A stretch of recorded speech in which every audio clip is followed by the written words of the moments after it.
Bonjour et bienvenue chez Contalia. Nous allons consacrer aujourd'hui le zoom de la fiscalité à la question un petit peu délicate, souvent de la déduction de la TVA sur un immeuble qui est affecté à plusieurs activités. Alors, d'abord l'effet. L'effet de cette affaire jugé tout récemment par le Conseil d'État. Il s'agissait de la construction de travaux de construction et d'aménagement qui avaient été réalisés sur un casino.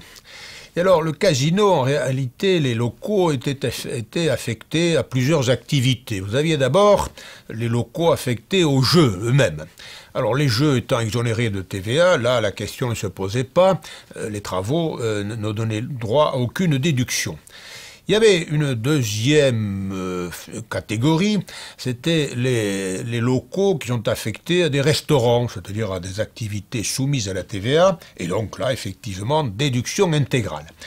Alors, le problème se posait pour la troisième catégorie d'activités, c'est-à-dire pour les locaux à usage mixte, à savoir les locaux d'accueil, les locaux techniques, qui étaient affectés aussi bien aux activités soumises à la TVA, les restaurants en particulier, et puis aux jeux.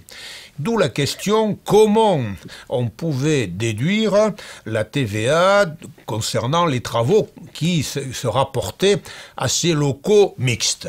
C'était ça le litige. Et alors le litige était important parce qu'en effet, le contribuable, le redevable, le casino, avait calculé son coefficient, son prorata, comme on le disait autrefois, je reviendrai un peu sur cette terminologie dans un instant, il avait calculé ce prorata, en quelque sorte, en fonction, ici, des surfaces. Vous voyez, on avait dit ce qui apparaissait, c'est-à-dire un critère physique, ce qui apparaissait, somme toute, relativement logique. Vous voyez.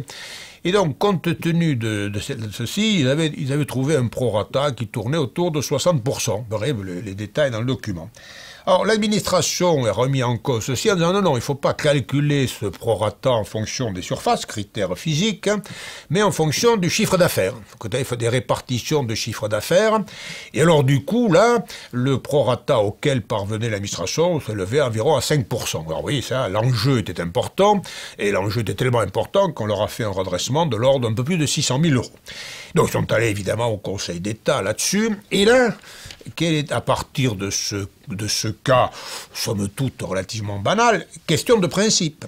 Dans ce cas-là, quel est le critère de répartition que l'on doit utiliser pour calculer ce prorata? Est-ce un critère physique, les surfaces, les superficies, ou est-ce que c'est le critère du chiffre d'affaires? Et alors là, le Conseil d'État se réfère d'abord à la directive européenne et puis ensuite au droit français. Et oui, il ne faut pas oublier que la TVA française est soumise à la directive européenne. Il faut qu'on applique la directive.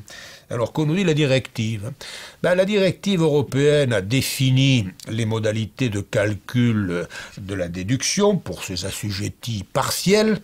Et ceci, c'est prévu à l'article 206 de l'annexe 2 du CGI, je vais y revenir dans un instant. Et cette répartition qui est prévue dans l'article en question, qui applique la directive, se fonde sur le chiffre d'affaires pour l'essentiel. Nous allons y revenir. Simplement, la directive ajoute que les États membres, le cas échéant, ont la possibilité, s'ils le souhaitent, d'adopter un autre critère. Donc on laisse une liberté aux États. Or, la France n'a pas utilisé cette possibilité. La France a transposé dans cet article 206 de l'annexe 2, a transposé la directive sans utiliser la possibilité d'utiliser d'autres critères, voyez-vous, d'appliquer d'autres critères. Alors, comme nous dit l'article en question, l'article 206 là, de l'annexe 2, eh bien, il nous permet de calculer ce qu'on appelle le coefficient de déduction.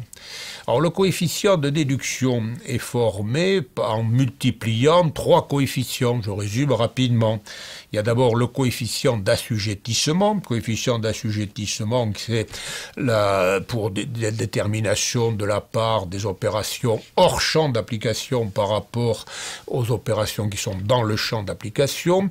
On le multiplie par le coefficient dit d'admission. Alors, le coefficient d'admission, c'est ceux qui tiennent compte des biens ou des services indices qui sont exclus du droit à déduction. Et s'ils sont exclus du droit à déduction, le coefficient en question étant de 0, évidemment, on ne peut rien déduire. Et puis, il faut le multiplier par un troisième coefficient qui s'appelle le coefficient de déduction. Et c'est ce coefficient de déduction qui ressemble un peu à ce qu'on appelait autrefois le prorata. Mais désormais, vous voyez, tout à l'heure j'ai utilisé cette terminologie classique, mais désormais, il faut appliquer. Alors, le coefficient de déduction, qu'est-ce que c'est? C'est pour déterminer la fraction des opérations qui ouvrent droit à déduction par rapport à celles qui n'ouvrent pas droit à déduction, à l'intérieur des opérations qui rentrent dans le champ d'application de la TVA.